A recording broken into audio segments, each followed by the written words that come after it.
Coming up in this video, we head to the Southern Flinders Ranges and spend some time with family before moving over to the Ippinitchie Campground and spend 3 nights in the Wabra Forest. Once we leave the Wabra Forest to start heading home, we spend 2 nights in the seaside town of Port Broughton, and all that and more coming up in this video. I'm Mick, and this is Sally. Together we've been caravanning Australia since the 1980s, and more recently we started to put the videos together just to show you some of what we see out there. There's a lot to see in Australia, and we hope you enjoy what we have here to show you.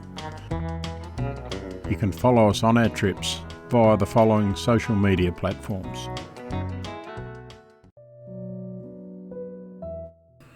It was a pretty dark and gloomy sort of day when we left home to start to head up to the Southern Flinders Ranges, but we only had a bit over 256k or thereabouts to do in the day, and with good roads, we're looking forward to our trip.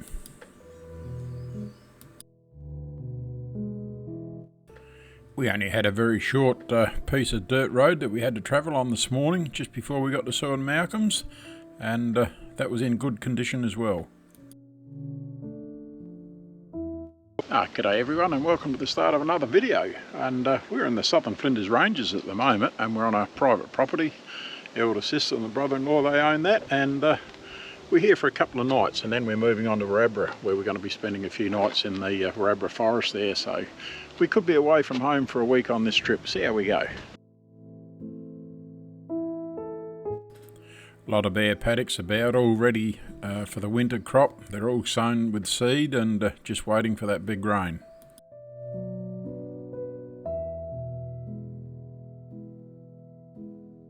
It was the following morning after we got there that I went for a ride with Malcolm, and as we're going down the road we found one of these water troughs here for the sheep. The hose had actually come off the supply line to the trough, so it was a quick repair by Malcolm, and we're soon on our way again.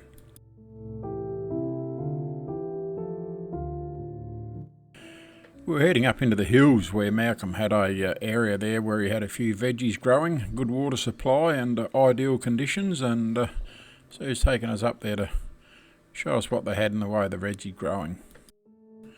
A few radishes and tomatoes, all there for the picking.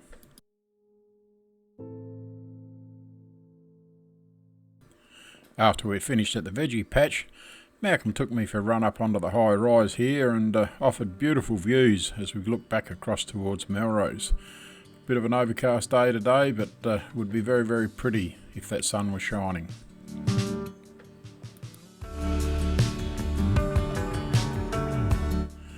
With no rain as yet, or no substantial rain, there was certainly no green grass that could be found anywhere. It was a cold night and a pretty sunrise on the last morning that we were with Sue and Malcolm, but time goes too quick and we had to make our way onto the next location.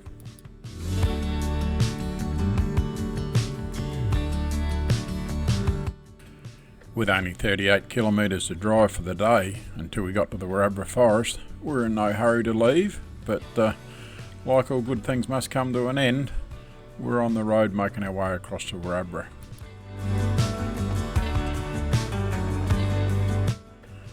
The campground that we're going to is not very far out of Wabra, and as we're coming in here we do this right-hand turn at the hotel and we go out past the silo art and we're soon on dirt road. Not very far down that dirt road we do this right-hand turn to go into the campground, and once again all roads in good condition. We hadn't been here with the caravan before, but when we did come up and have a look at this place not that long ago, or actually when we booked it last year it was, we had a look at this creek here and we thought if we'd take a little bit of care with the caravan that we didn't cut any corners too sharp and drag the side down a tree, but in the end we got through quite comfortably. G'day everyone, and we've moved on from Bullaroo Tarkowie area there with Sue and Malcolm. We're now in the Wabra Forest, and it's supposed to be booked out all weekend. It's Friday now, and Friday night, Saturday night, Sunday night, fully booked. 10 sites, so we'll see what sort of crowd gets here. We got Dion and Sam and the grandkids coming up tomorrow sometime, and they'll be camping alongside us. So we're here for 3 nights, Dion and Sam for 2, and should be a good weekend.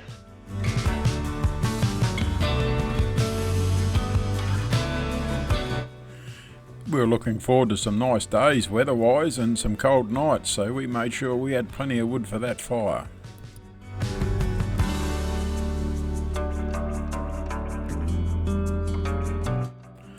By size, this campground is fairly large, and in saying that though, there is only 10 sites available for campers to use, so it's got everyone spread out well and truly spaced out between each other, and quite a comfortable area to be in. Even though the campground had been booked out for the entire weekend, not everyone had turned up on that Friday night, and with the number that were here, we all had our fires going, and we soon had plenty of smoke throughout the ground.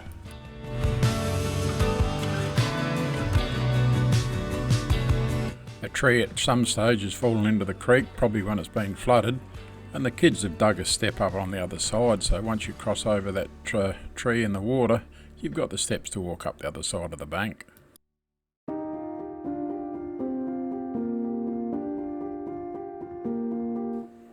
As the morning on the Saturday progressed, the number of campers arriving was slowly increasing, and it wasn't very long before Dion and Sam and the grandkids soon arrived with their caravan.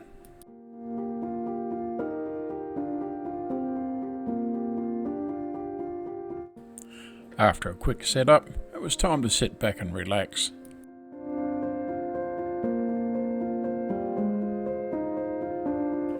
Whilst most of us were sitting near the fire, it was a quick game of Connect 4 here, and when you play these sort of games, it's a lot of concentration and a lot of seriousness goes into it.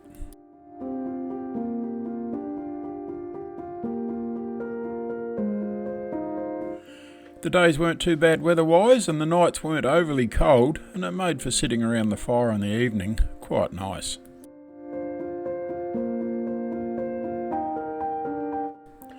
We couldn't really complain about the weather while we were here during this period. We had no wind at all, and you can put up with a bit of rain and a bit of coldness, I guess, but as long as you've got no wind, it makes for great camping conditions.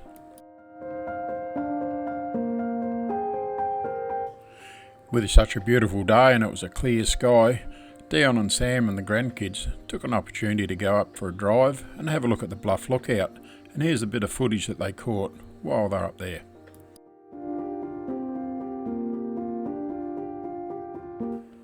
While Sally and I were in Tasmania on our recent trip over there, we bought some figurines, and the 2 kids here were putting them together, and they sort of got each piece there that stacks on top of the original centrepiece to make the animal shape, and they quite enjoyed sitting out in the sunshine putting them together, and here they are now, and you can see each piece there as they create the layers to form the animal. It was good this afternoon to see Mark and Christy come out and spend some time with us sitting around the fire, and Mark and I were a road train 2-up driving team, and we worked together for many years, driving between Adelaide and Darwin once a week. Mark's still doing it, but yeah, very good to catch up. As we left the Wabra Forest, we thought we'd head to Crystal Brook and have 2 nights there as we made our way back home, but once we got to Crystal Brook, it was still fairly early in the day, so we thought, no, we'll push on, and we started to make our way towards Port Broughton.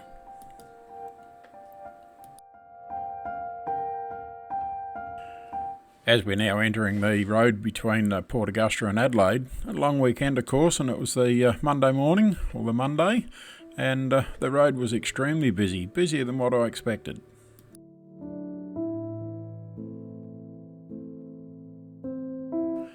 By the time we'd arrived here at Port Broughton, of course, all that traffic had now gone. Something being built here at the end of the main street, not sure what it is, but no doubt next time we make our way this way, we'll find out then. Good morning everyone, and we're currently at Port Broughton. We were going to stop for 2 nights at Crystal Brook on our way home from Wabra Forest, but Sally suggested we come down to the seaside town here, so that's what we've done here for 2 nights, and hopefully we might get a little bit better weather than what we've got at the moment. We'll see how it goes.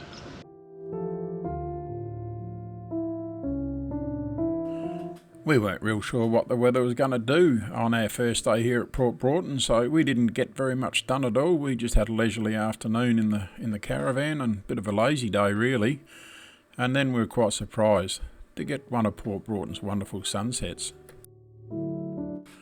It's just one of those places, Port Broughton, for whatever reason, you can always be assured that at some stage while you're there you'll get a beautiful sunset. And of course the following day the weather improved, so it was time for a walk along the foreshore.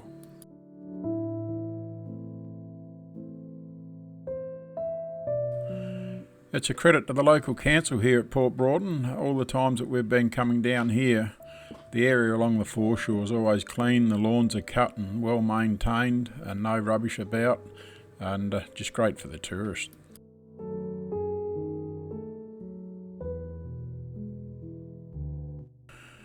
There's no real deep water around the jetty here at Port Broughton. On the western side where the professional boats are tied up would be the deepest, of course. I'm not quite sure how deep it is, but it's not really a fishing jetty, but it's a nice one to walk out on.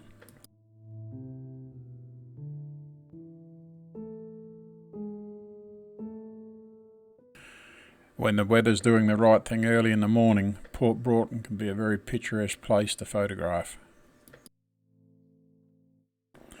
Over the many years that we've been coming to the Port Broughton Caravan Park, it's gone through a lot of changes, and of course with all the drought and the water restrictions, it's turned a caravan park that was once full of lawn into these hard ground sites that we're looking at now. Still very clean and quite good. They've got the green mats down, and it's the next best thing that you can get to natural grass. One thing that the park has maintained, and that's a good size of each individual site that you park on.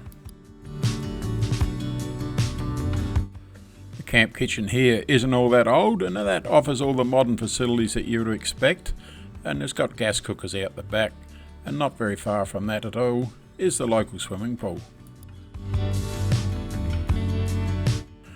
Located inside the park is a dump point with a view, great ocean views there. And alongside the dump point is a fish cleaning table and facilities, and when you see facilities like this, you know that there's going to be fish, and with a couple of crab cookers, you know there's going to be crabs out in the ocean as well.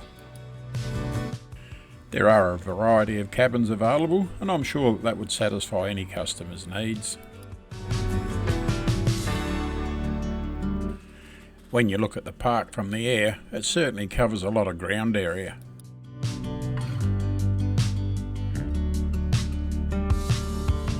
It was now our second and last night that we're going to be here at Port Broughton, and lo and behold, we were witnessing yet another very, very pretty sunset.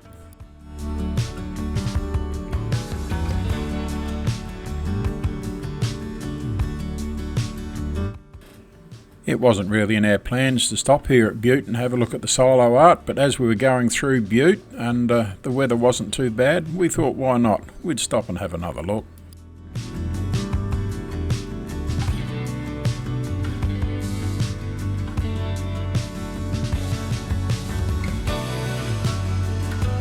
It's a great talent to have, to be able to paint something of this magnitude and to keep all the images in the correct size in regard to the comparison to the one alongside it.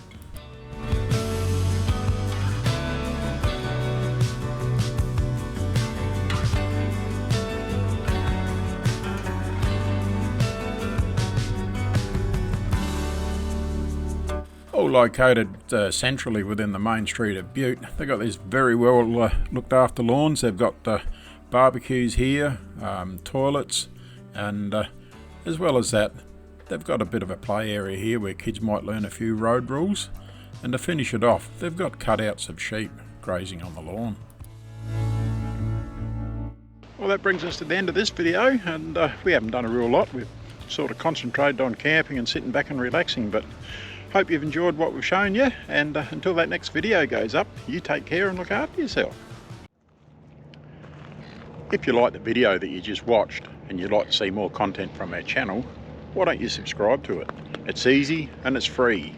For those that are watching the video on the TV, I'll put a QR code down in the left hand corner of the TV screen, and it's there now.